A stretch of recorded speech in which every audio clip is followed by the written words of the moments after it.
Chers collègues, il nous est proposé par la présente délibération d'approuver des objectifs et des actions structurées à travers une feuille de route pour la filière électronique en Nouvelle-Aquitaine.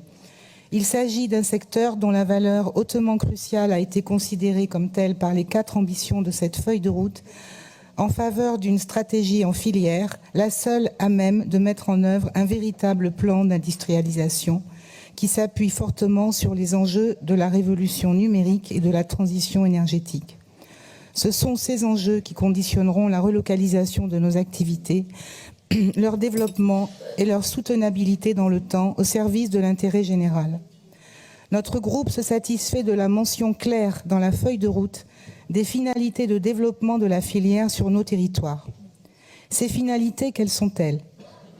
D'abord, celle fondamentale de la réindustrialisation et par conséquent de création d'emplois, y compris en dehors des grands pôles urbains. Ensuite, celle de la souveraineté numérique, dont il est indéniable qu'elle constitue un impératif stratégique collectif.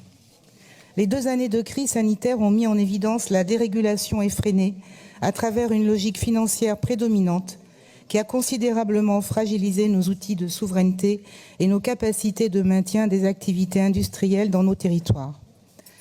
À ce titre, nous soutenons et nous associons à l'action régionale qui ne se résigne pas à cette fatalité libérale. Comme il est rappelé dans cette délibération, ce ne sont pas moins de 20 000 emplois directs qui sont actuellement liés à la filière électronique en Nouvelle-Aquitaine sur 200 000 au niveau national et qui sont implantés largement au-delà du seul secteur de la métropole bordelaise. La stratégie qui nous est proposée s'inscrit par ailleurs dans une logique d'économie circulaire et durable pour un secteur qui répond aux besoins individuels et professionnels. Nous le savons, la reconquête de la filière électronique est une nécessité qui s'impose pour la transition écologique, la transformation numérique et énergétique, la santé, la communication, l'aérospatiale et aussi les mobilités. Notre région, en s'engageant à soutenir cette filière, assure ses objectifs en conviant l'ensemble des industriels, grands et petits, à entrer dans l'industrie du futur. Il nous reviendra en conséquence de considérer comme nécessaire d'y associer une politique de formation élargie à tous les salariés du secteur, en juste correspondance avec les évolutions permanentes et le caractère innovant des différentes technologies.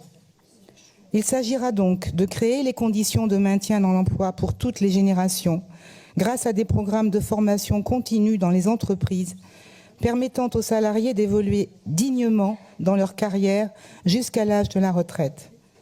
De créer les conditions d'attractivité de ces nouveaux métiers, ouverts à toutes et tous, en promouvant les conditions d'accès à des emplois qualifiés.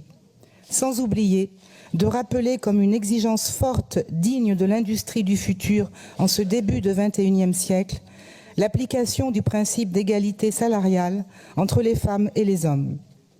Plus généralement, en plus d'une nécessaire anticipation des besoins futurs en formation, une politique industrielle ambitieuse doit prendre en compte les besoins en matière d'aménagement du territoire.